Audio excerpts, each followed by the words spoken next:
অপূৰ্ব ৰাজ্য অসম। পশ্চিম চীন অঞ্চলৰ পৰা জাকে জাকে মংগোলীয় লোক আহি এই ৰাজ্যত বসতি স্থাপন কৰিছিলহি। আহোম নামেৰে পৰিচিত এই মংগোলীয় লোকসকলৰ পূৰ্বপুৰুষ শানসকল প্ৰধানকৈ উজনি ব্ৰহ্মদেশৰ উত্তৰ আৰু পূবৰ পাহাৰীয়া অঞ্চল আৰু পশ্চিম ইউনানৰ লোক আছিল। আহোম ৰাজ্যৰ প্ৰতিষ্ঠাপক স্বৰ্গদেউ চুকাফা 1215 খ্ৰীষ্টাব্দত কেইজনমান ডা ডাঙৰীয়া সমন্বিতে পাটকাই পাহাৰ অঞ্চলেৰে অসমত প্ৰৱেশ কৰিছিল। 1228 খ্ৰীষ্টাব্দত স্বৰ্গদেউ চুকাফাই চৰাইদেউত আনুষ্ঠানিকভাৱে প্ৰথম বিশাল আহোম ৰাজ্য মুংডুন চুনখাম সোণৰ বাগিচাৰে ভৰা দেশৰ ৰাজধানী প্ৰতিষ্ঠা কৰে। অসমৰ খিলঞ্জীয়া লোকসকল যেনে বড়ো, কছাৰী, চুতীয়া, কোচ, মৰাণ, বৰাহী আৰু বিভিন্ন জনজাতীয় গোটসমূহৰ হাতত খণ্ড বিখণ্ড হৈ থকা লুইতৰ দুয়োপাৰ অসম নামৰ এখন ৰাজ্যত পৰিণত হোৱা আৰু জাতি জনজাতি উপজাতি মিলি অসমীয়া নামৰ এটা জাতিলৈ উন্নীত হোৱাটো এই সময়ৰ এক উল্লেখযোগ্য ঘটনা।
দেশতকৈ মোমাই ডাঙৰ নহয়।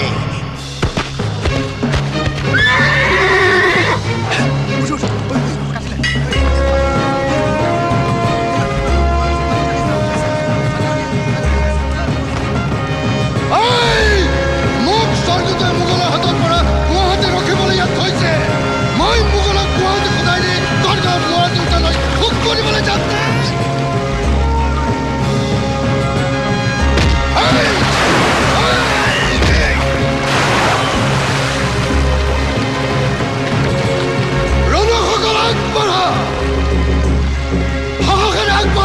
আগুৱাই যোৱা, আগুৱাই যোৱা।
স্বৰ্গদেৱ ঈশ্বৰ মেছা বৰবৰুৱা ডাঙৰীয়াৰ কাণ্ড কাৰখানা ৰাজমন্ত্ৰীৰ দৰে হোৱা নাই।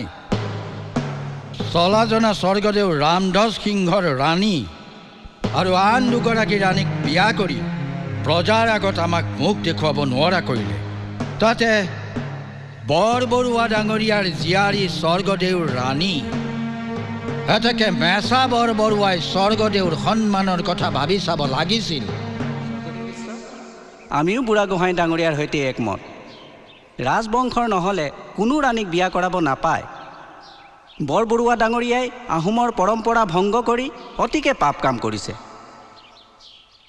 আৰু এটা কাণ্ড ঘটিছে। বৰবৰুৱা ডাঙৰীয়াই আজিকালি আমাক সন্মানপূৰ্বক ব্যৱহাৰ কৰাৰ পৰা আঁতৰি থাকে। বৰগোহাঁই ডাঙৰীয়াই জানে, ইয়াত উপস্থিত আনসকল ডাঙৰীয়াইও জানে। ৰাজমন্ত্ৰণৰ বাবে যেতিয়াই আমাৰ হাউলিলৈ তেখেতক মতা হৈছিল সিমানবাৰেই তেখেত উপস্থিত নহৈছিল। ফলত ৰাজমন্ত্ৰীসকলৰ আলোচনা সম্পূৰ্ণ নহয়। তেনেহ'লে বৰবৰুৱা ডাঙৰীয়াক উচিৰে আমাৰ চৰালৈ মাতিও নাহক। স্বৰ্গদেউ ঈশ্বৰ ইতিমধ্যে সকলো ডাঙৰীয়াৰ লগত আলোচনা কৰি মেছাক বৰবৰুৱা পদৰ পৰা আঁতৰাই দিয়া হৈছে। চক্ৰপাণীক বৰবৰুৱা পদ যচা হৈছে। বুঢ়াগোহাঁই ডাঙৰীয়াই অকল ৰজা ভঙা পথতে ক্ষান্ত থকা নাই, বিষয়া ভঙা পথতো লাগিছে। স্বৰ্গদেউ দুখ হ'লে মাৰ্জনা কৰিব। স্বৰ্গদেউৰ সুখ্যাতি আৰু ৰাজ্যৰ ঐশ্বৰ্য প্ৰজাৰ সুখ শান্তিৰ কথা মনত ৰাখিহে আমি সবে এই সিদ্ধান্ত লৈছিলোঁ। স্বৰ্গদেৱে ডাঙৰীয়াসকলৰ পৰামৰ্শ নেমানিলে নেমানিবও পাৰে। বাৰু বাৰু, মেছাক বৰবৰুৱা পদৰ পৰা গুচাই দিয়া হওক আৰু চক্ৰপাণীক বৰবৰুৱাৰ দায়িত্বভাৰ ল'বলৈ দিয়া হওক। তেনেহ'লে আৰু আগৰজন বিষয়াই নিজ গাঁও দিহিঙতে খেতি বাতি কৰি থাককগৈ।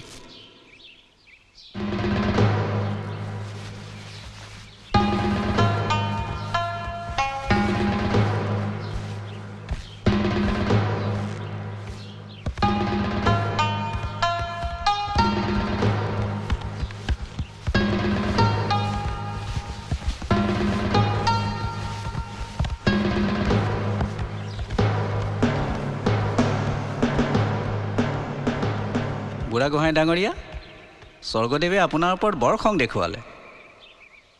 মেছাৰ জীয়ৰী কুঁৱৰী পতাটো এটা ভুল সিদ্ধান্ত আছিল।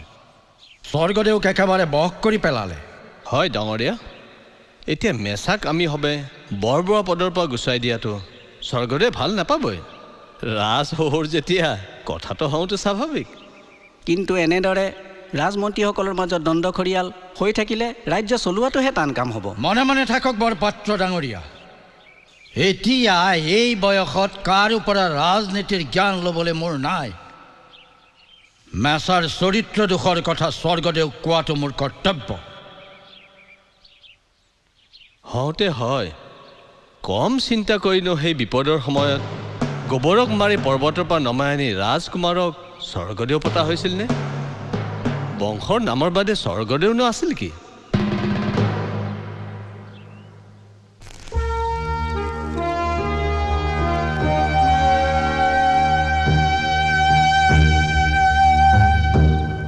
অজিন পাতকী বুঢ়াগোহাঁয়ে আমাৰ বুকুত ভাল কামোৰটো মাৰিলে। মই নামনিৰ বৰ ফুকন। আহোম ৰাজ্যৰ সকলো সৈন্য সামন্ত এই গুৱাহাটীতে গোট খাই আছে। ফুকনবোৰৰো ভিৰ ইয়াতেই। ইয়াত বহিয়ে মই আহোম ৰাজ্য মোগলৰ হাতৰ পৰা ৰক্ষা কৰি আছো।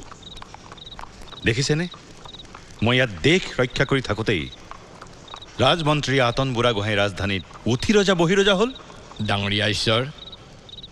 ডাঙৰীয়া ঈশ্বৰৰ ওচৰত আতন বুঢ়াগোহাঁই কোন কোটা? ডাঙৰীয়া ঈশ্বৰ খোদ মোগল পাতশ্বাহ ঔৰংজেবৰ বিয়ৈ হয়। আমাৰ আইদেউ ৰমণী গাভৰু পাতশ্বাহৰ ল'ৰা আজমতৰাৰ আদৰৰ গৃহিণী। আজমতৰা আকৌ বংগৰ নবাব হয়। ডাঙৰীয়া ঈশ্বৰে দেখোন ইচ্ছা কৰিলে গোটেই অসমখনকে ল'ব পাৰে।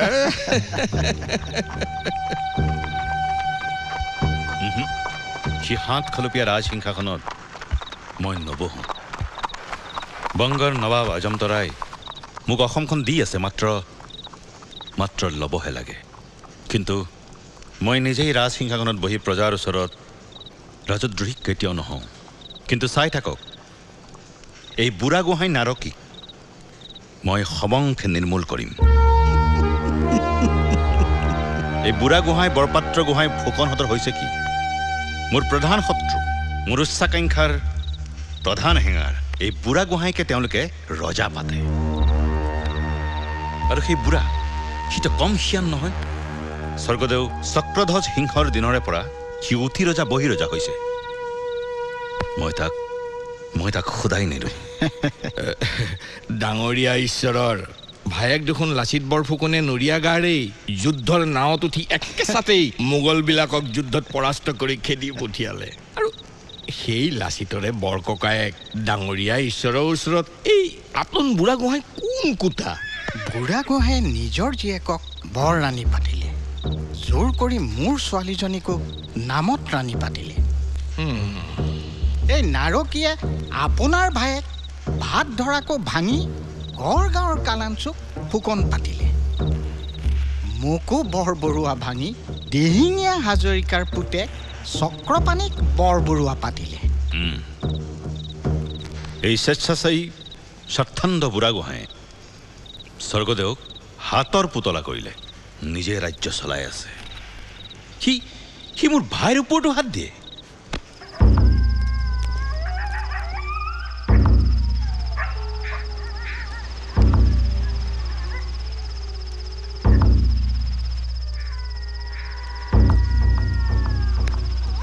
বন্ধু, দেখিলেনে কাণ্ডবোৰ? হয়, দেখিলোঁতোন। চৰাইদেউ পৰ্বতৰ পৰা নমাই আনি বুঢ়াগোহাঁই ডাঙৰীয়াই স্বৰ্গদেউ পাতিলে।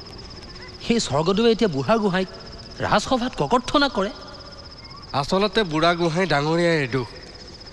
ডাঙৰীয়াসকলে কিমানবাৰ বুঢ়াগোহাঁই ডাঙৰীয়াক ৰজা হ'বলৈ ক'লে। কয় বোলে লেংডং বংশী চুকাফাৰ বংশধৰ সকলৰহে আহোমৰ সিংহাসনৰ ওপৰত অধিকাৰ আছে।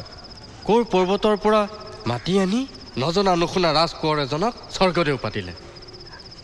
মেচা বৰবৰুৱা জীয়ৰী কুঁৱৰীয়েও স্বৰ্গদেউক বশ কৰি ৰাখিছে। এতিয়া মেচাক বৰবৰুৱা পদবীৰ পৰা আঁতৰাটো স্বৰ্গদেৱে কেনেকৈ মানি লয়? ৰাজকুঁৱৰীয়ে বেয়া পাব নহয়। পিছে স্বৰ্গদেউতো সেই সিদ্ধান্ত মানি ল'ব লগা হ'ল। কিন্তু এনেদৰে প্ৰতি পদতে স্বৰ্গদেৱে বুঢ়াগোহাঁই ডাঙৰীয়াক ভুল ধৰি থাকিলে ৰাজ্য শাসন কেনেকৈ হ'ব? ৰজা আৰু ৰাজ বিষয়াৰ মাজত খৰিয়াল মনোমালিন্য মানে এইটো দেশৰ অমংগল। আজি আমাৰ সন্মুখতে স্বৰ্গদেৱে বুঢ়াগোহাঁই ডাঙৰীয়াক ককৰ্থনা কৰিলে, ৰজা ভঙা পতা ৰাজমন্ত্ৰী বুলি ক'লে। তেনেহ'লে আমিয়ে কিবা এটা কৰিব লাগিব। হয়, অচিৰেই আমি কিবা এটা কৰিব লাগিব। এই পৰ্বতীয়া ৰজাক শেষ কৰাৰ সময় আহিল। আমি ভঙামতে কামটো যেন হয়।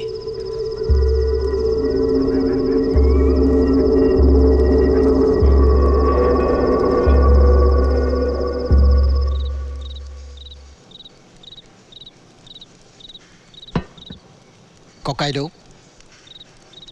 বুঢ়াগোহাঁয়ে স্বৰ্গদেউক তোমাৰ আৰু মোৰ বিৰুদ্ধে লগাই একেবাৰে বিৰোধী কৰিলে।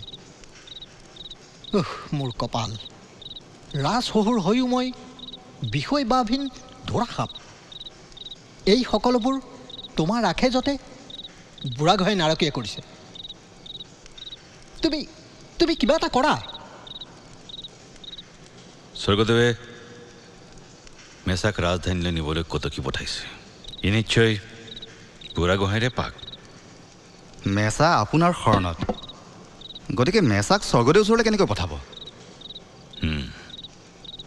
ইয়াৰ ফুকনসকলক মই কৈ দিছোঁ, শৰাইঘটীয়া ফুকনসকল মোৰ অধীনত, স্বৰ্গদেউ নাইবা বুঢ়াগোহাঁইৰ অধীনত নহয়। হয়দেউ সঁচ কথা কি কৈছে? ভগা বৰবৰুৱাক কেতিয়া ৰাজধানীলৈ পঠালে মানুহে হাঁহিব। আপুনি তাক আশ্ৰয় দিছে। কিন্তু এনে কৰিলে স্বৰ্গদেৱে ককাইদেউৰ ওপৰত আখেজ ল'ব পাৰে। দদাইদেউ বাদুলী ফুকন এতিয়া ঢাকাত, গতিকে তেওঁলৈ চিঠি লিখি আমি শক্তিশালী সৈন্য সামন্ত যদি বিচাৰিব পাৰোঁ, তেতিয়া আমি ইয়াত নিৰাপদ। ইতিমধ্যে পাচ্ছাজাৰা আজমতৰাই ৰাজমহলৰ পৰা মোমাই শহুৰ বুলি মোলৈ চিঠি প্ৰেৰণ কৰিছে। চিঠিখন মই স্বৰ্গদেউলৈ পঠিয়াই দিছোঁ। আজমতাৰাই গুৱাহাটীখন বিচাৰিছে। মই গুৱাহাটীখন দিম, কিন্তু মোক নিৰাপত্তাৰ বাবে মোগল সৈন্য আৰু জংগী নাও লাগিব।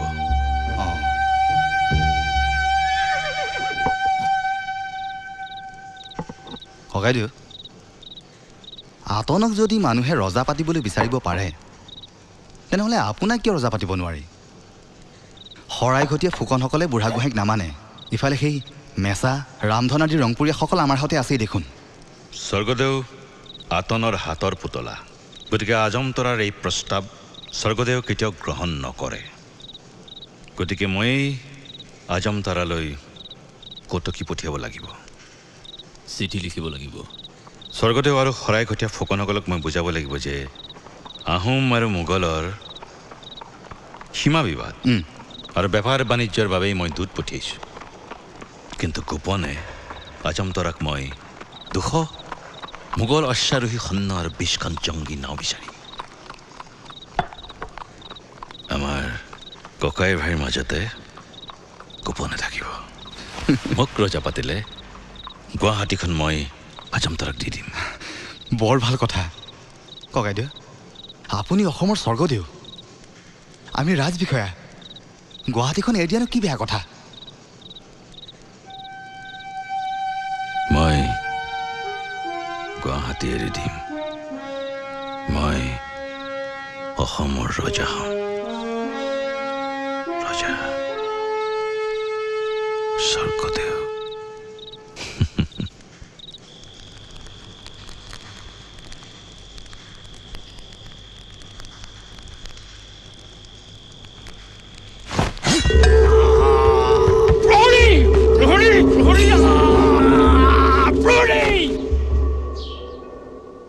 আপুনি থাকোঁতে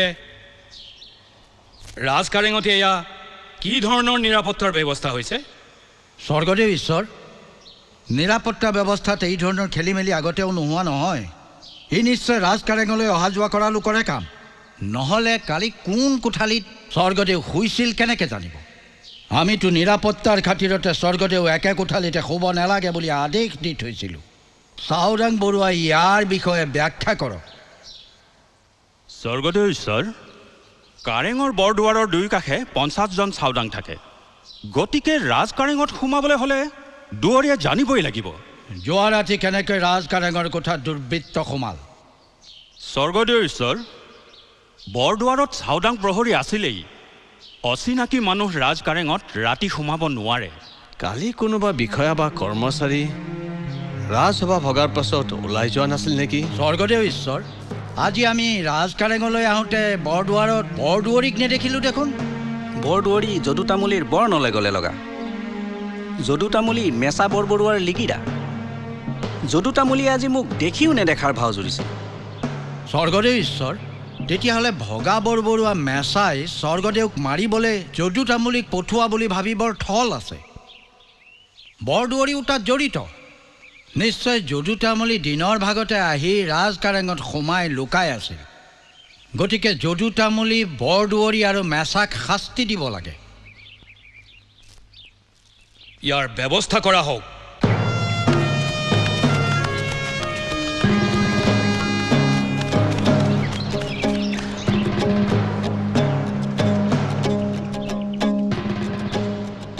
মোগলে কিয় সীমাৰ কথা ক'ব? বৰ্তমান ৰাজ্যৰ যি সীমা আছে, স্বৰ্গদেউৰো সেই সীমানাই থাকিব। স্বৰ্গদেউ ঈশ্বৰক সীমাৰ কথা যিসকলে কৈছে তেওঁলোকৰ বিস্মৰণে হৈছে। বৰফুকন ডাঙৰীয়া এইদৰে লিখি নিদিয়ে কিয়? ভাল বাৰু ডাঙৰীয়া ঈশ্বৰ, প্ৰভু ঈশ্বৰে কোৱা কথা আখৰে আখৰে বৰফুকন ডাঙৰীয়াক দোহাৰিমগৈ। এতিয়া সেৱা আহে।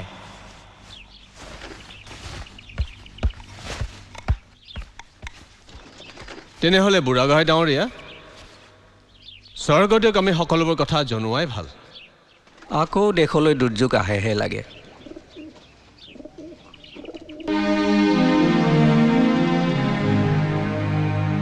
ডাঙৰীয়াসকল, এতিয়া দেশৰ সন্মুখত গভীৰ সংকটে দেখা দিছে। গুৱাহাটী মোগলক লাগে।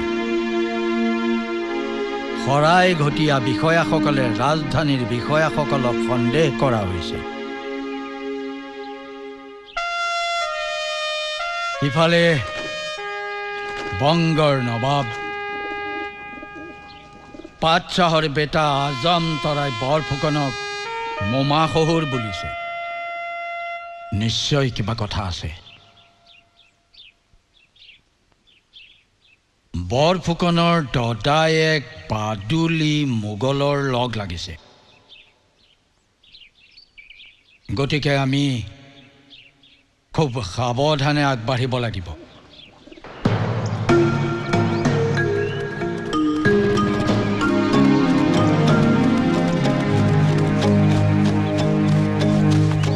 বুঢ়াগোহাঁই ডাঙৰীয়া, হঠাৎনি কিয় ৰাজসভা আহ্বান কৰা হ'ল?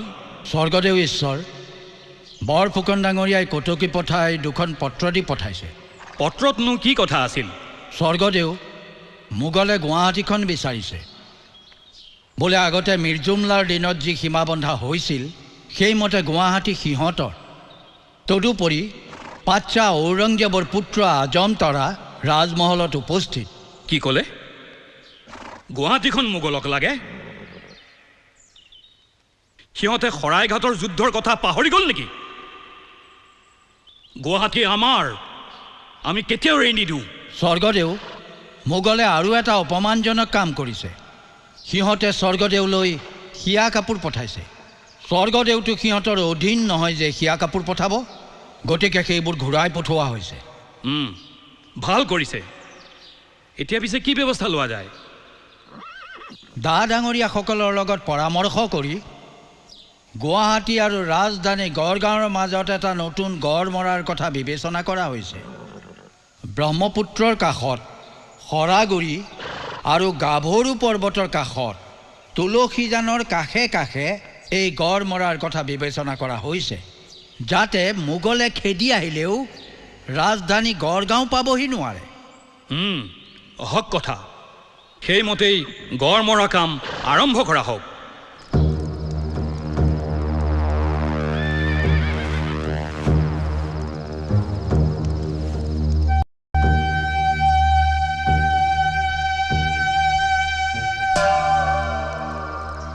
হাজৰিকা দেউ, কওকচোন, খবৰ কেনেকুৱা?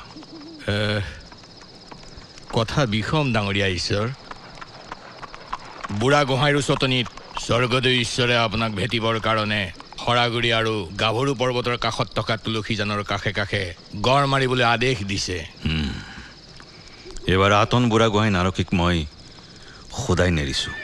ককাইদেউ, পাটশ্বাহে তোমাৰ প্ৰস্তাৱ মতে তোমাক অসমৰ ৰজা পাতিবই। হাজৰিকা দেউ, স্বৰ্গদেউলৈ নহয়, অসমৰ প্ৰকৃত ৰজা লালুক ফুকনৰ ওচৰলৈহে পাটশ্বাহৰ নিৰ্দেশত কটকী পঠাইছে। কি আনন্দৰ কথা! আমাৰ পৰম পূজনীয় বৰফুকন ডাঙৰীয়া অসমৰ ৰজা হ'ব। আহোমৰ সাতাম পুৰুষীয়া উৰণীয়া সিংহ খটোৱা ৰাজ সিংহাসনত বহিব।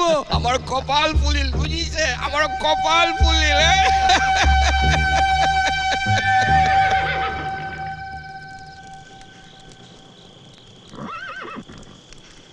বুঢ়াগোহাঁই ডাঙৰীয়া,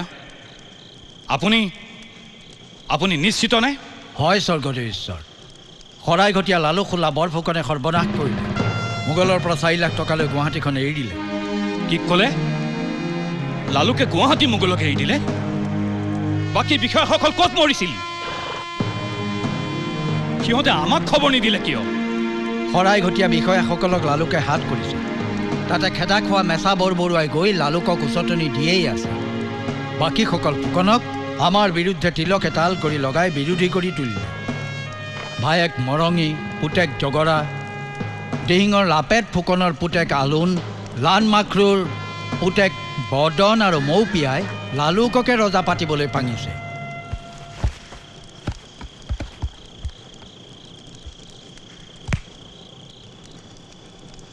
গুৱাহাটীখন মোগলক এৰি দি লালুকে ৰাজদ্ৰোহ আচৰিলে। তাক মই শুধাই নাৰো। স্বৰ্গদেউ ঈশ্বৰ, আমি শুনিবলৈ পাইছোঁ লালুকে হেনো বিষয়া ভঙা পতা কৰি স্বৰ্গদেউ ঈশ্বৰৰ অধিকাৰতো হাত দিলে। বৰফুকনে হেনো মৰঙীক বৰবৰুৱা পাতিলে, জগৰাক পানী ফুকন পাতিলে, আলুন বদন আৰু মৌপিয়াক গুৱাহাটীতে ফুকন পাতিলে। স্বৰ্গদেৱ ঈশ্বৰ, শুনিছোঁ বোলে লালুকে মোগল সৈন্য জংগী নাওলৈ লুইতেৰে উজাই আহিছে। স্বৰ্গদেৱ ঈশ্বৰে আদেশ কৰিলে আমিও তাকে সেকা দিওঁ। স্বৰ্গদেৱ ঈশ্বৰ, এইবোৰ গুণাগথা কৰি লালুকৰ স্বেচ্ছাচাৰী স্বৰূপটোৰ কথা জানিয়েই আমি চিন্তামণি গড়টো বন্ধালোঁ। সি বোলে সেইটো শৰাইঘটীয়া বিষয়াসকলৰ বিৰুদ্ধে মৰা বুলি সকলোকে উচতনি দিছে। স্বেচ্ছাচাৰী লালুকৰ বিষয় বাব মই ভাঙিলোঁ। আপোনালোক তিনিওজনা ডাঙৰীয়াকে মই আদেশ কৰিছোঁ, লালুক শুলাক বাধা দিয়ক। এতিয়াই সৈন্য সামন্ত লৈ গৈ গুৱাহাটী উদ্ধাৰ কৰক।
বুঢ়াগোহাঁই ডাঙৰীয়া, এইখন ৰণত আমাৰ বহুতো ধন জনৰ হানি হ'ল।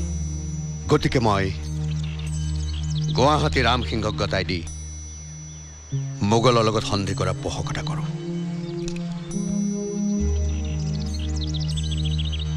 ৰামসিংহ দিল্লীশ্বৰৰ ভৃত্য মাত্ৰ। তেওঁ কৰা সন্ধিপত্ৰৰ চুক্তি দিল্লীশ্বৰে নেমানিবও পাৰে। তেওঁৰ পাছত যিজন নবাব হ'ব, তেওঁ সেই সন্ধিপত্ৰৰ চুক্তি ৰক্ষা নকৰিবও পাৰে। গতিকে হিতাহিত নাভাবি অদূৰদৰ্শিতাৰে গুৱাহাটী নবাবক এৰি দিলে গড়গাঁও ৰক্ষা কৰাটো টান হৈ পৰিব।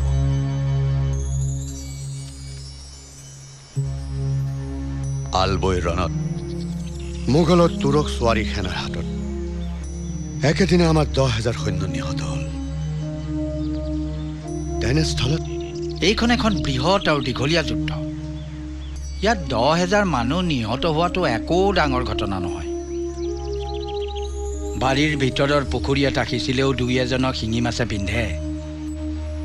যদি গুৱাহাটী এৰি দিবই লাগে, তেনেহ'লে ইমান দিনে ধন জন সৈন্য সামন্ত অস্ত্ৰ শস্ত্ৰ ধ্বংস কৰাৰ কি প্ৰয়োজন আছে?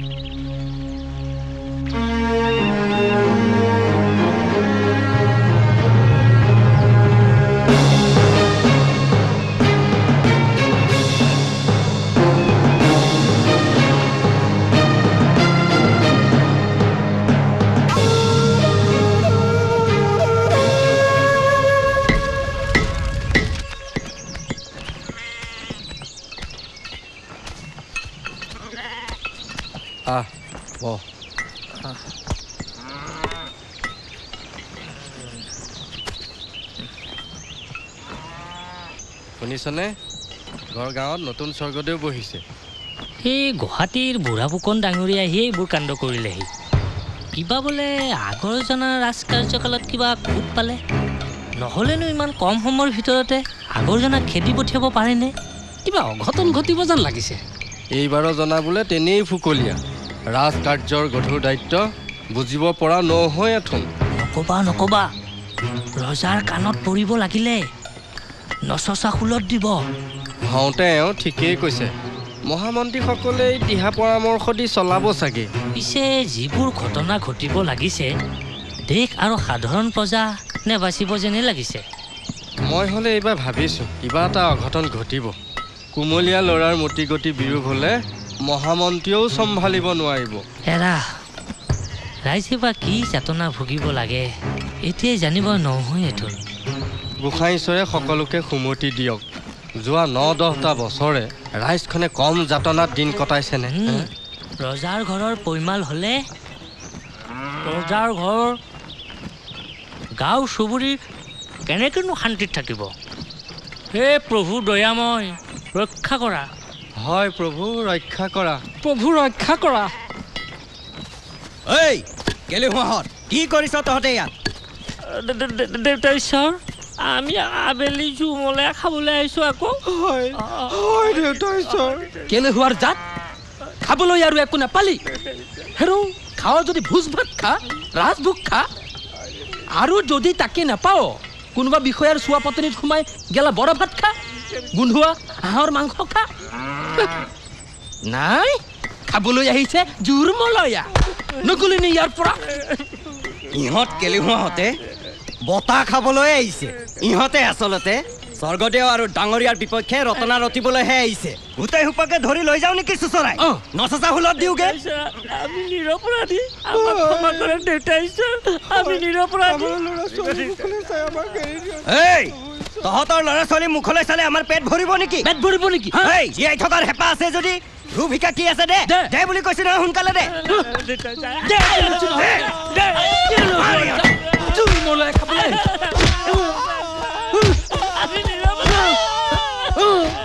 বল।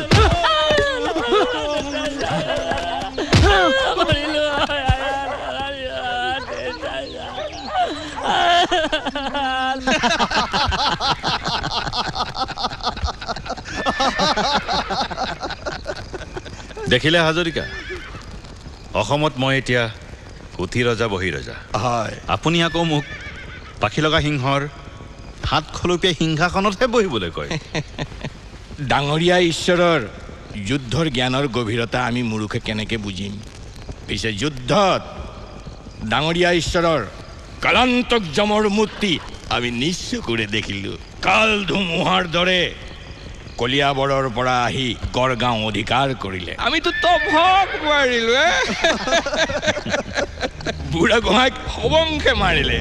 ককাইদেউৰ পৰাক্ৰম দেখি আতন বুঢ়া গোহাঁই পৃষ্ঠভংগ দিলে, আৰু তাকে দেখি আন আন ৰাজমন্ত্ৰী আৰু বিষয়াসকলেও পৃষ্ঠভংগ দিলে। আৰু তেতিয়াহে আমি সেই বিনা বাধাই আহি পেলাই গড়গাঁও অধিকাৰ কৰিলোহি। আৰু তাৰপিছত বুদ্ধি কৰি স্বৰ্গদেউক মতাই আনি বন্দী কৰিলোঁ। এই চলা জনা স্বৰ্গদেৱে এই আতন বুঢ়া গোহাঁইৰ পৰামৰ্শ মতে আপোনাক বৰ ফুকন ভাঙিছিলে। চামগুৰীয়া ফৈদৰ সৰু গোহাঁইক মাতি আনি স্বৰ্গদেউ পাতিলে।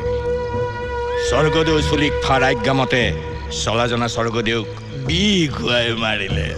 ভালেই হ'ল, মূৰটোৱেই নাই যেতিয়া কিহৰ মূৰৰ কামোৰণি? স্বৰ্গদেউ চুলিক খোৱা এতিয়া মোৰ হাতৰ মুঠিত। দিল্লী শিয়াল দীঘলাকো ময়েই বুঢ়া গোহাঁই পাতিলোঁ। আৰু মৰঙী তোকতো মই বৰবৰুৱা পাতিলোঁ। আৰু ভাত ধৰা তইতো এতিয়া ফুকন হলি। ককাইদেউ, আপোনাৰ নিচিনা আৰু দ্বিতীয়জনা বিচক্ষণ পুৰুষ কোন আছে? স্বৰ্গদেউলৈ ছোৱালী দি আজি ককাইদেউ ৰাজশহুৰ, আৰু মোৰ ছোৱালীকো স্বৰ্গদেউলৈ দি পৰ্বতীয়া কুঁৱৰী কৰালে। এতিয়া ডাঙৰীয়া ঈশ্বৰে এই ৰাজশক্তিখিনি নিজৰ পৰিয়ালৰ ভিতৰতে ৰাখি ৰাজশক্তি ৰাজভোগ উপভোগ কৰাৰহে কথা।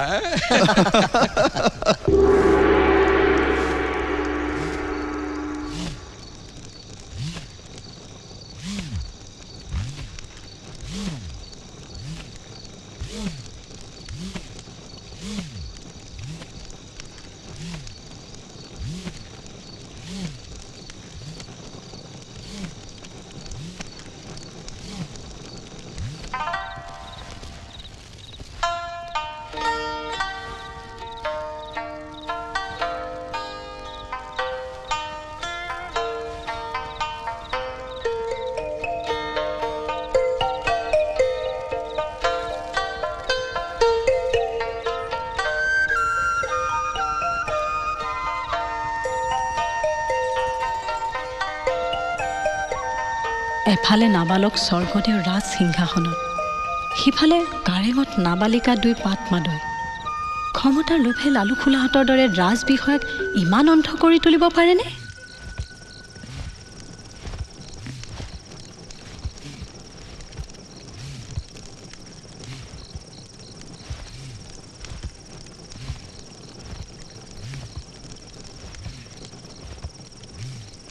স্বৰ্গদেউ ঈশ্বৰ, এই নিশকিনে স্বৰ্গদেউৰ মংগলৰ বাবে আৰু দেশৰ সমূহ প্ৰজাৰ শান্তি আৰু কল্যাণৰ অৰ্থেই কলিয়াবৰৰ পৰা আহি স্বৰ্গদেউৰ চৰণ তলত। স্বৰ্গদেউ, আমাৰ বিষয়াসকলে ভালদৰেই জানে স্বৰ্গদেউক ভাঙি ৰজা হ'বলৈ নামৰূপীয়া, দিহিঙীয়া, চামগুৰীয়া আৰু তুংখুঙীয়া ফৈদৰ ৰাজকোঁৱৰসকলে তলে তলে চেষ্টা কৰি আছে। আমাৰ বিষয়া কিছু তেওঁলোকৰ লগত জড়িত হৈ আছে। কোঁৱৰসকলক ঘূণীয়া কৰিব নোৱাৰিলে স্বৰ্গদেউ নিষ্কণ্টক নহয়। সেয়েহে স্বৰ্গদেউ, আমি আদেশ বিচাৰিছোঁ। মোক কোনোবাই মাৰিব নেকি? আপুনি থাকোঁতে মোৰ গাত কোনোবাই হাত লগাব পাৰিবনে? নাই নাই, মই থাকোঁতে স্বৰ্গদেউৰ গাত কোনে হাত দিব পাৰে? ঘূণীয়া কোঁৱৰবোৰেতো আৰু সিংহাসনলৈ চকু দিব নোৱাৰে, কাৰণ এয়ে যে আহোমৰ পৰম্পৰা। স্বৰ্গদেউ বৰফুকন বিচক্ষণ লোক, কি কাৰ্যৰ ফল কি হ'ব পাৰে তেওঁ জানে। স্বৰ্গদেউ, সেয়েহে আমি স্বৰ্গদেউৰ আদেশ বিচাৰিছোঁ। বৰফুকন, এনে অসহনীয় নীতিৰ ফলত কি জানিবা ৰাজ্যত বিদ্ৰোহ ঘটে? বৰপাত্ৰ গোহাঁই ডাঙৰীয়া, বিদ্ৰোহ কেনেকৈ গচকি দমাব লাগে তাক লালুক বুঢ়া ফুকনে বেছ ভালদৰেই জানে। তেতিয়াহ'লে আপোনালোকে বৰফুকন ডাঙৰীয়াৰ দিহামতে কাৰ্য সমাধান কৰিবলৈ সাজু হওক।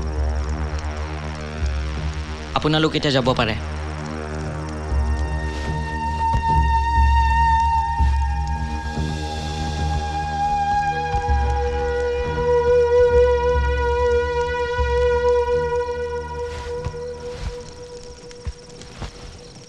দেখিলেনে স্বৰ্গদেউ, তেওঁলোকে পোনচাতে কেনেকৈ আপত্তি দৰ্শালে? আচলতে আপুনি নিৰাপদে থকাটো তেওঁলোকে কেতিয়াও নিবিচাৰে। তেতিয়াহ'লে কি কৰা যায়? স্বৰ্গদেউ, আপুনি পশ্চিম সীমান্তলৈ বুঢ়া গোহাঁই, বৰগোহাঁই আৰু বৰপাত্ৰ গোহাঁইক পঠিয়াই দিয়ক।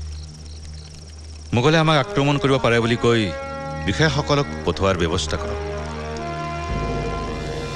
তাৰপিছত আমি স্বৰ্গদেউক নিষ্কণ্টক কৰাৰ অভিযান আৰম্ভ কৰিম, গোপনে, কোনো নজনাকৈ।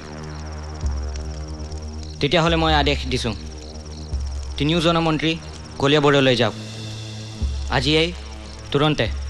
জীৱা আদেশ স্বৰ্গদেউ।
স্বৰ্গদেৱ ঈশ্বৰ,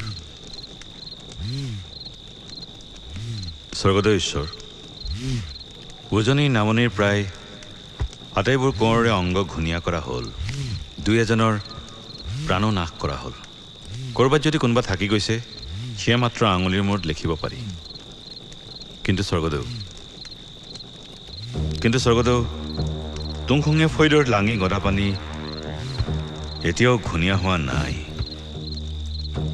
বাঘৰ খোজে খোজে ফেউৰা ফুৰা দি আমাৰ চোৰাংচোৱায়ো কোঁৱৰৰ পিছ এৰা নাই। কোঁৱৰ বৰ বলি আৰু হিয়ান, চোৰাংকৈ কিবা এটা কৰাটো টান হৈ পৰিছে। তেতিয়াহ'লে গদাপানীয়ে মোক মাৰিব নেকি? স্বৰ্গদেৱ চিন্তা নকৰিব। চলে বলে কৌশলে আপোনাৰ প্ৰধান শত্ৰু গদাপানীক বধ কৰিবই লাগিব।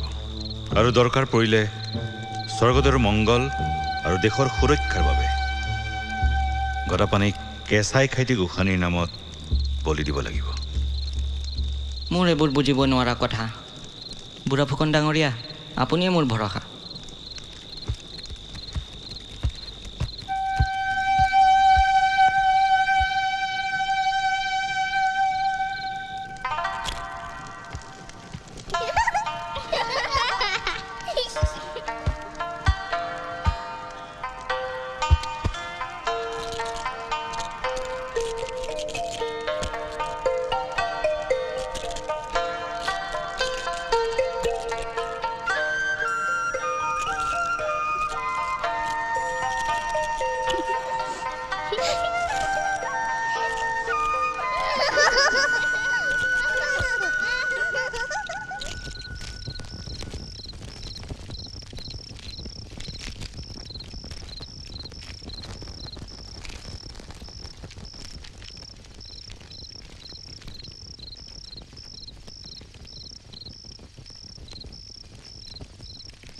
আপোনাক বৰ চিন্তিত দেখাইছে কিয়? ইমান দিনে উৰা বাতৰি বুলি ভাবিছিলোঁ, কিন্তু ল'ৰা ৰজা আৰু বৰফুকনে মিলি মোক মৰাবলৈ থিৰ কৰি মানুহ নিয়োগ কৰিছে। ময়ো শুনিছোঁ। তুমি ক'ত শুনিলা? মানুহৰ মুখত শুনিছোঁ। ল'ৰা ৰজাই বোলে ৰাজকোঁৱৰবোৰক মাৰিবলৈ আৰু ঘূণীয়া কৰিবলৈ চাওদাংবোৰক কঢ়া আদেশ কৰিছে। কিছুমান কোঁৱৰ ঘূণীয়া হৈছেই, কিছুমানক বিচাৰি পোৱা নাই। গোটেইকেইটা ফৈদতে হোৱা-দোৱা লাগি গৈছে। ইমান খবৰ তুমি ক'ত পালা? মোৰ লগৰী সেউতী বাইৰ পৰা।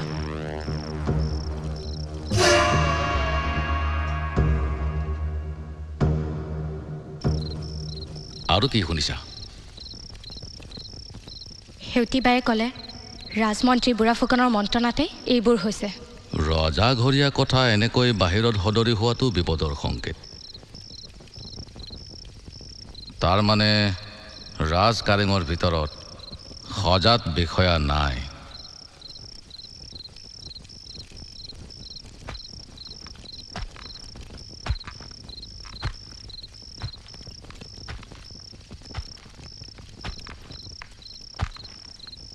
আপুনি মোক ভুল নুবুজিব। আপুনিয়ে জয়মতীৰ সৰ্বস্ব।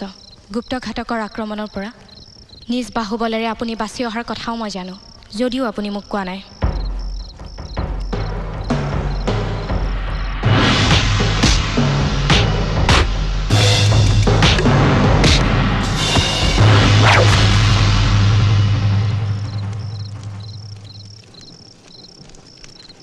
চলিখোৱা বুঢ়া ফুকনৰ হাতৰ পুতলা।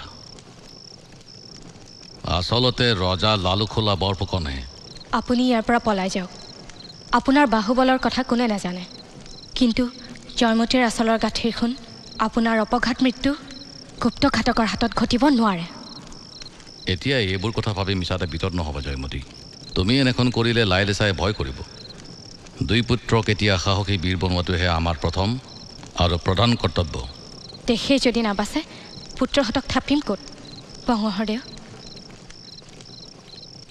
আপোনাৰ ওপৰতে আমাৰ ভৰসা, ৰাজখনৰো। আপুনি যি হেংদাং হাতত লৈ তুংখুঙীয়া ফৌদৰ গৌৰৱ কঢ়িয়াই ফুৰিছে, মোক কথা দিয়ক, এই হেংদাঙেৰে আপুনি অত্যাচাৰী শাসকসকলক দমন কৰি ইন্দ্ৰবংশী ৰজাসকলৰ সন্মান পুনৰ প্ৰতিষ্ঠা কৰিব। জয়মতী, তুমি বেছিকৈ চিন্তা কৰিছা। মই তোমাক কথা দিছোঁ, স্বৰ্গদেউ চুকাফাই প্ৰতিষ্ঠা কৰা এই আহোম ৰাজ্য মই কেতিয়াও ৰসাতলে যাবলৈ নিদিওঁ।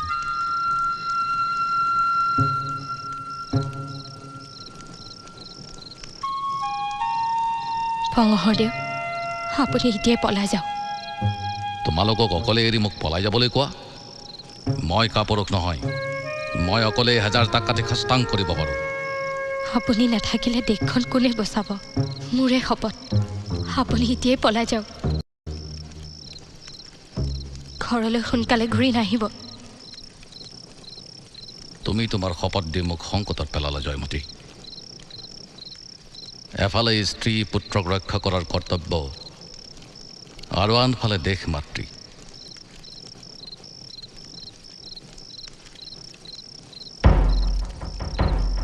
মই এই হেংদাংচুই শপত খাইছোঁ জয়মতী, মই মোৰ সোণৰ বাগিচাৰ দেশখনক কেতিয়াও জয়ী হৈ যাবলৈ নিদিওঁ।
তোৰ নামটো কি বুলি কৈছিলি?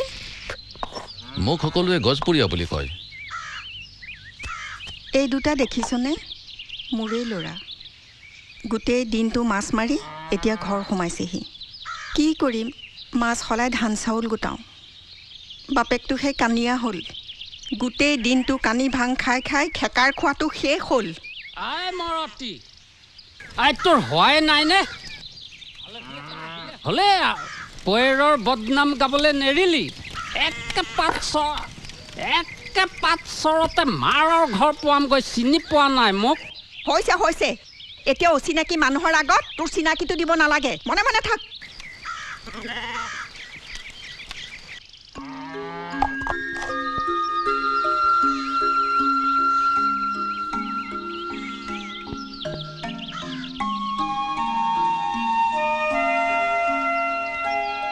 ভাত খা বোপাই, তহঁতেও খা।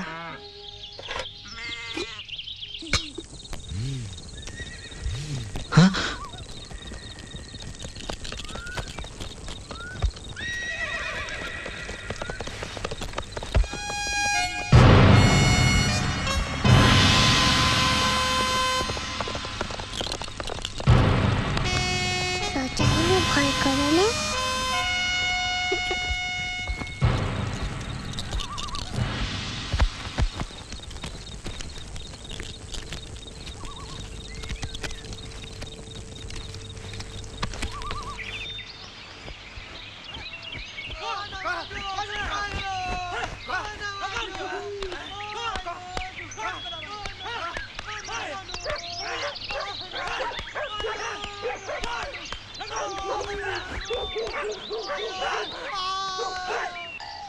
বাইদেউ, আজি কেইবাদিনো তোমাৰ ঘৰত থাকিলোঁ। কিবা দায় দোষ হ'লে মাৰ্জনা কৰিবা। গাঁৱৰ মানুহে বুবু বাবা কৰিছে, তই বোলে ৰাজকোঁৱৰ বোলো, কথাটো সঁচানে? নহয় নহয়, মই কোনো ৰাজকোঁৱৰ নহয়। পিছে ভাল দিন আহিলে বাইদেউক চাম। এতিয়া বিদায়হে। হেৰ বাপু, তই মোৰ নদাই গোলাই হেন। মই যদি কিবা দায় দোষ লগাইছোঁ, নিজ গুণে ক্ষমাহে কৰিবি।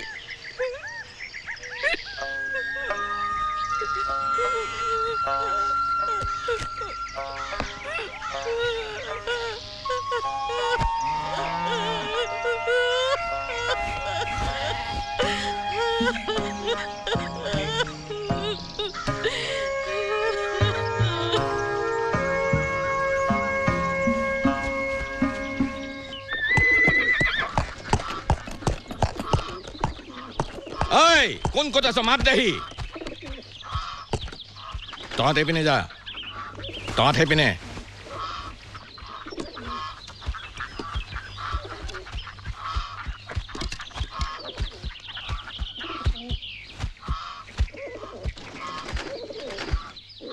কি সকামত বা আহিছে গদাপানী ক'ত আছে তাক মাতি দে আপুনি বোধহয় ৰাজ বিষয়া কোঁৱৰ নাই মই তেওঁৰে কুঁৱৰী তই এই জয়মতী তেনেহ'লে গদাপানী ক'ত আছে উলিয়া বহুত দিন হ'ল তেখেত ঘৰলৈ অহাই নাই তেনেহ'লে সি ক'ত আছে ক নহ'লে সুদাই নেৰো স্বৰ্গদেউ ঈশ্বৰৰ শপত তেখেত ক'ত আছে মই নাজানো কি হ'ল দেউতা ঈশ্বৰ গোটেই ঘৰৰ চুকে কোনে চালোঁ গদাপানী কোঁৱৰ নাই তই গদাপানীক পলুৱাইছ তই জানো গদাপানী ক'ত আছে গতিকে সজে সজে ক নহ'লে তোকেই শাস্তি দিম ডাঙৰীয়া আমি মিছা কথা কোৱা নাই বৰগোহাঁই বংশৰ জীয়ৰী মই বোৱাৰী টুংখুঙীয়া ফৈদৰ সৰুৰে পৰা স্বৰ্গদেউ ঈশ্বৰক সাক্ষাৎ লেংডন হিচাপে গণ্য কৰি আহিছোঁ গতিকে আমি স্বৰ্গদেউৰ অমংগল কেতিয়াও চিন্তা কৰিব নোৱাৰোঁ বৰ ৰাজভক্তি দেখুৱাইছ তই এই গিৰিয়েৰক পলুৱালি এতিয়াও সময় আছে কৈ দেখি ক'ত আছে নহ'লে বান্ধি চুচৰাই লৈ যাম এয়া স্বৰ্গদেউৰ আদেশ সঁচাকৈ মই নাজানো তেখেতনো ক'ত আছে ডাঙৰীয়াসকল ভুল নুবুজিব এই চাওদাংসকল তাই গিৰিয়েকৰ কথা নকৰ তাইক লৈ ব'ল স্বৰ্গদেউৰ ওচৰলৈ হাজিৰ কৰাব লাগিব স্বৰ্গদেউৰ ওচৰলৈ যাব লগা হ'লে মই নিজে যাম মোক নুচুব আহোম স্বৰ্গদেউৰ হাতত নাৰীৰ অত্যাচাৰ হ'ব নোৱাৰে তেওঁ যে লেংডনৰ বংশধৰ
দাদাইদেউ দেশ ৰখাটোলৈ গ'ল এই নোহোৱা নোপোজা কাণ্ড এই স্বৰ্গদেউ ঈশ্বৰে তিৰোতাৰ গাত হাত দিলে কলিয়াইদেউ সকলোৰে কম আদৰৰ নে বুদ্ধিটো খাইলাখ ৰাজধানী চোৱাচোন কেনে নিৰ্ভীকভাৱে ৰাজসভালৈ গৈছে ককাইদেউ যত কুটৰ ঘাই এই বুঢ়া ফুকন লালু হোলা লগতে তাৰ মৃত্যু দক্ষিণপটীয়া হাজৰিকা সিহঁত দুটাই দেশখন খালে এৰাটো স্বয়ং ৰজাই যদি ন্যায়ৰ প্ৰতি চকু কাণ নিদিয়ে এই বিষয়াসকলেও এই পৰজাৰ কথা নাভাবি নিজৰ ভোগ লালসাৰ প্ৰতিহে বেছি মন দিয়ে এনে দুৰ্দশা হ'বই এৰা বেজ কবিৰাজো বেমাৰত জনি মাৰিবলৈ ভালৰো ভাল ঔষধ দিয়ে জ্ঞানী ৰজায়ো প্ৰজা আৰু দেশৰ মংগলৰ কাৰণেহে ভালদৰে দেশ শাসন কৰে জানো প্ৰভু এতিয়ানো এইবোৰ কি ঘটিবলৈ লৈছে ৰজা বিষয়া সকলোৱে নিজৰ আচল উদ্দেশ্যকে পাহৰি পেলাইছে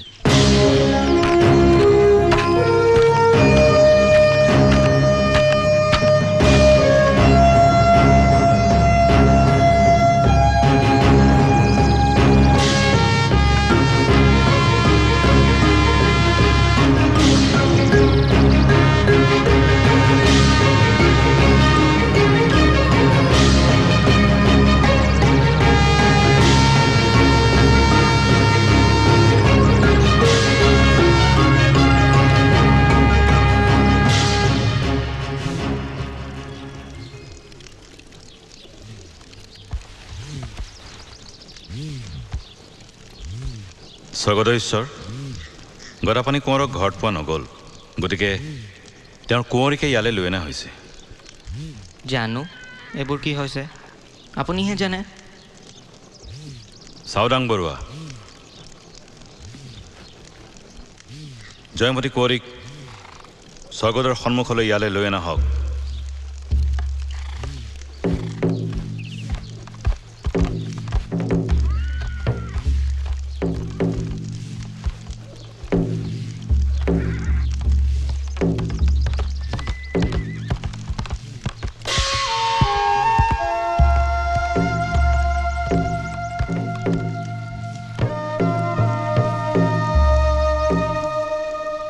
স্বৰ্গদেউ ঈশ্বৰ,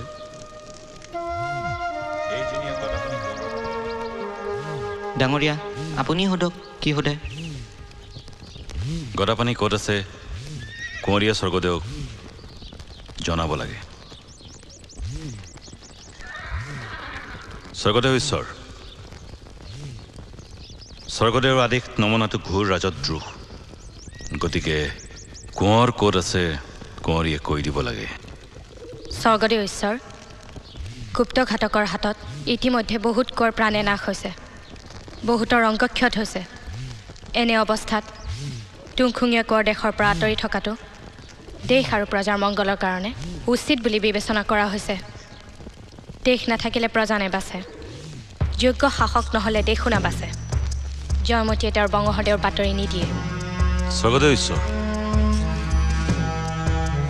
ৰাজদ্ৰোহৰ শাস্তি ভয়ানক।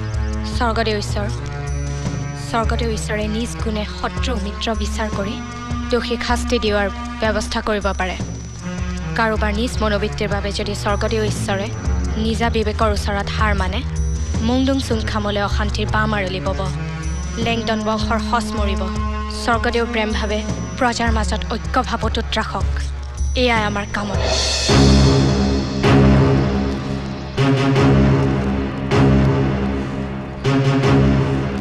চাওদাং বৰুৱা, লৈ যাওক এইক স্বৰ্গদেউৰ সন্মুখৰ পৰা, লৈ যাওক।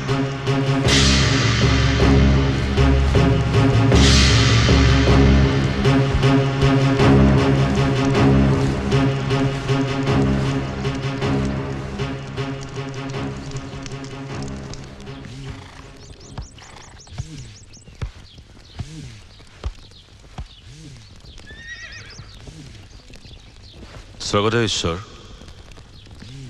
তুংখুঙীয়া ফৈদৰ গোবৰ ৰজাৰ বোৱাৰী আৰু লাঙি গদাপানীৰ কুঁৱৰীক, এই জয়মতী কুঁৱৰীক চাওদাঙৰ হাতত গতাই দিয়া হওক। স্বৰ্গদেউ বা আকৌ কি ভাবিছে? বৰফুকনেহে জানে। স্বৰ্গদেউ ঈশ্বৰ, যেতিয়ালৈকে গদাপানী কোঁৱৰ জীৱিত থাকিব আপোনাৰ প্ৰাণৰ সংশয়। গতিকে মই সকলো ভাবি চিন্তিহে জয়মতীৰ শাস্তি বিধান উচিত বুলি গণ্য কৰিছোঁ। স্বৰ্গদেউৰ কল্যাণৰ হকে মই যিকোনো কাম কৰিবলৈকে পিছ নহোঁ।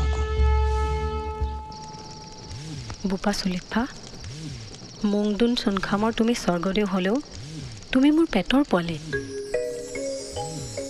সোণৰ দেশখন জ্বলিছে, মোৰ অন্তৰ দহিছে। আইদেউতা, আপুনি কি ক'ব বিচাৰিছে? চুলিফা, জয়মতীক এৰি দিয়া। তাইক শাস্তি নিদিয়াবা। তাইক গিৰিয়েকৰ ভূ নিদিয়ে, নালাগে দিব। নাজানেও কিজানি। মই তোমাৰ ওচৰত দান মাগিছোঁ, জয়মতীক এৰি দিবলৈ আদেশ কৰা। আইদেউতা, জয়মতীক মই বান্ধি অনা নাই, বুঢ়া ফুকন ডাঙৰীয়াহে আনিছে। আপুনি বুঢ়া ফুকনকে ক'ব। চুলিফা, তুমি স্বৰ্গদেউ। পাখি লগা সিংহৰ সিংহাসনত বহি তুমি সোণৰ বাগিচাৰ দেশখন শাসন কৰিছা। দেশ শাসনৰ প্ৰতিটো কথাতে তোমাৰ জ্ঞান থাকিব লাগে। ৰাজকাৰ্যৰ প্ৰতিটো দিশ যদি বুঢ়া ফুকনেই চোৱা চিতা কৰিব লাগে, তেনেহ'লে তুমি শাসন কাৰ্যৰ মহৎ উদ্দেশ্যৰ কথা কেনেকৈ বুজি পাবা? আইদেউতা, মই এইবোৰ কথা একোকে বুজি নাপাওঁ। আজি নহয় কাইলৈ তুমি ৰাজ্য শাসন, প্ৰজাৰ সুখ দুখৰ খবৰ, ন্যায় অন্যায়ৰ বিচাৰ, নিজৰ বুদ্ধি আৰু বিবেচনাৰে বুজি উঠিবই লাগিব। প্ৰতিটো কাম যুক্তিৰে বিচাৰ কৰি কেৱল নিজৰ কথা নাভাবি দেশ আৰু প্ৰজাৰ কল্যাণ কামনা কৰিলেহে তুমি এদিন প্ৰকৃত স্বৰ্গদেউৰ ৰূপত গঢ় লৈ উঠিব পাৰিবা।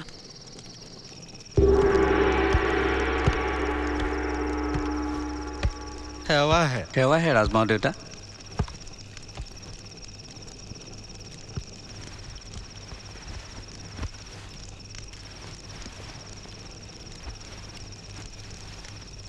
ডাঙৰীয়াসকল, আপোনালোক থাকোঁতে ৰাজ্যত এইবোৰ কি হ'বলৈ ধৰিছে?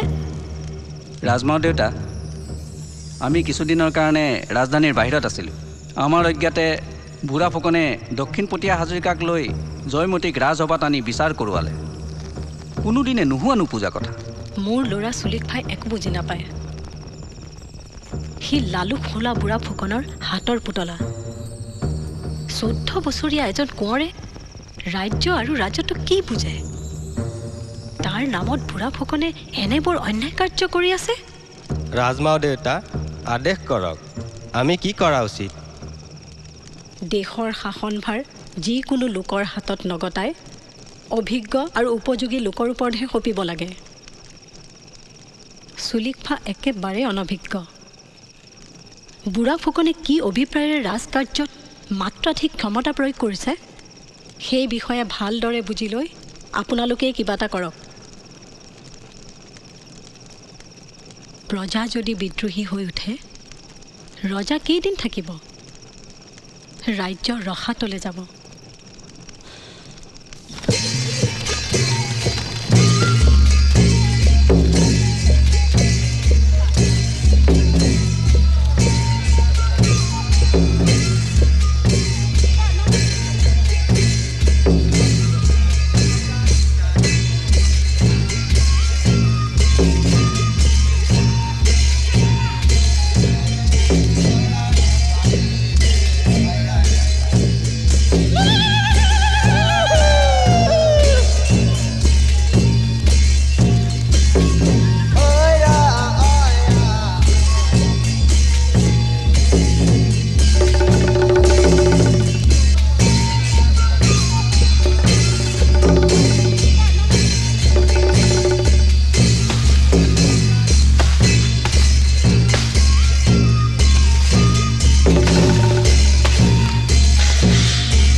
যদি কেতিয়াবা ৰজা হওঁ, আপুনি মোৰ ৰাজ্যলৈ আহিব আৰু এই শলাডালেই হ'ব আমাৰ বন্ধুত্বৰ চিন।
আমংদুন চুংখামৰ স্বৰ্গদেউ চুলিখোৱা মোৰ হাতৰ পুতলা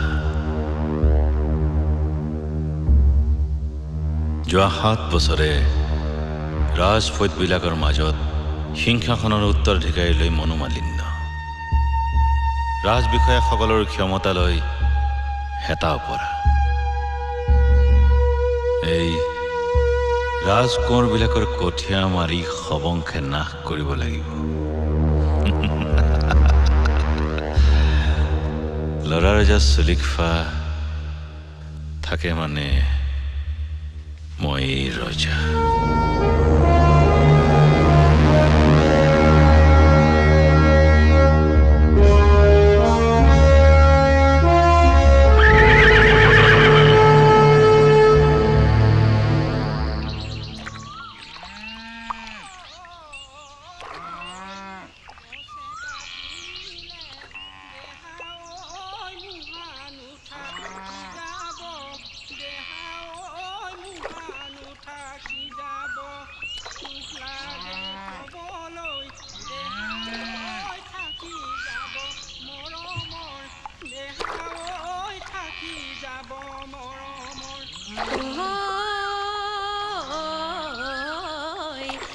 জঞ্জাল দেহাতি সেনায় জঞ্জালু লগাই দিলি সেনায় জঞ্জালু লগাই দিলি সেনায় চেনেহৰে চকুৰে চাই এৰি মেৰিম গুলি সেনায় এৰিব মই পৰা নাই সেনায় তোমাৰনো মৰম চেনে পায়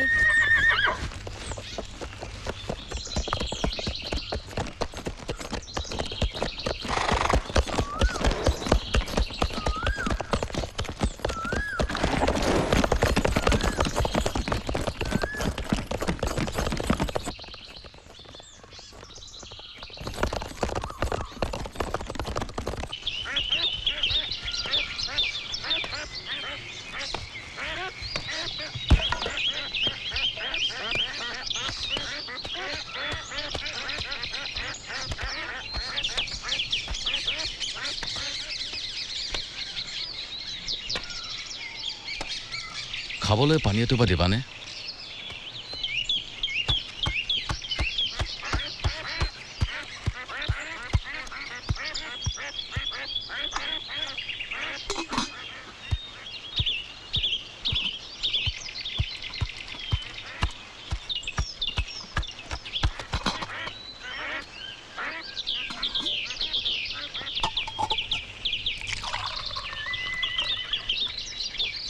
আইদেউ এইফালে ওলাই যোৱাৰ বাট পামনে আপুনি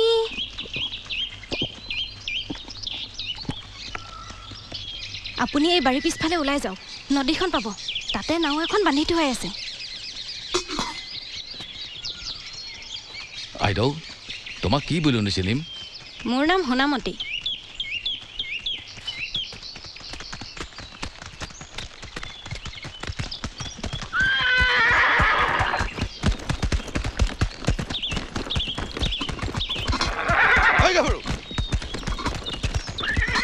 এইফালে কোঁৱাজন আহিছিল নহয় কেনি গ'ল কোঁৱৰ কোন কোঁৱৰ মই দেখা নাই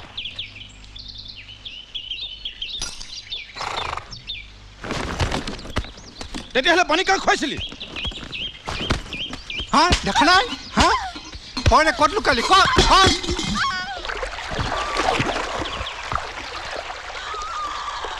মাৰ তাইক মাৰ তই ক'ত লুকালি ক'ত দেখা নাই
বঙহৰদেউ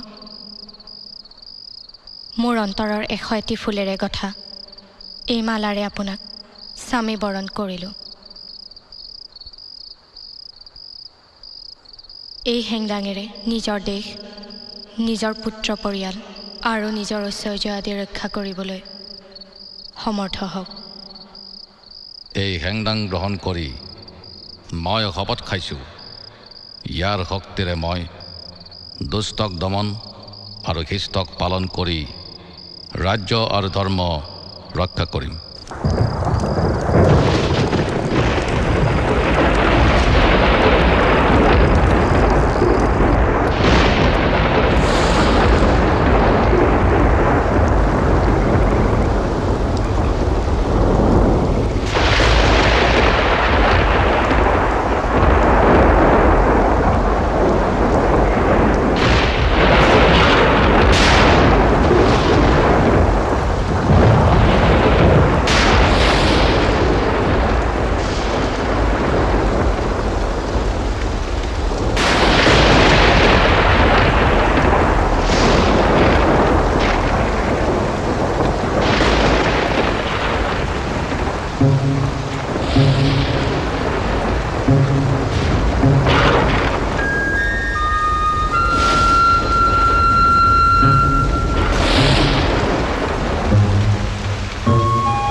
ৰাজনৈতিক অত্যাচাৰত জুৰুলা হোৱা আহোম ৰাজ্যৰ ৰাইজৰ নিৰাপত্তা আৰু সুখ শান্তি ঘূৰাই অনাৰ মহৎ আকাংক্ষাৰে জয়মতীয়ে ৰজাঘৰীয়া চাওদাঙৰ অশেষ মৰণ যন্ত্ৰণা অকাতৰে নেওচি মৃত্যুক হেলা ৰঙে আঁকোৱালি ল'লে।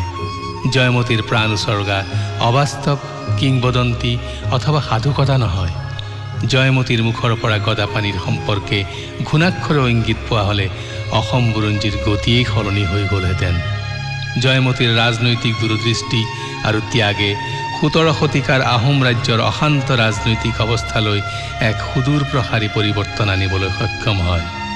1681 খ্ৰীষ্টাব্দত গদাপানীয়ে সিংহাসন আৰোহণ কৰি সেই সময়ত অসমত উদ্ভৱ হোৱা ৰাজনৈতিক বৈষম্য, অবিশ্বাস, খিয়লা-খিয়লি আৰু অংগক্ষত ৰাজনীতিৰ দৰে ঘৃণনীয় শাসন ব্যৱস্থাৰ অন্ত পেলাই এক নতুন অধ্যায়ৰ বাট মুকলি কৰে, যাৰ ফলত পুত্ৰ ৰুদ্ৰসিংহই আহোম ৰাজত্বৰ এক সোণালী সময় সৃষ্টি কৰিবলৈ সক্ষম হয়।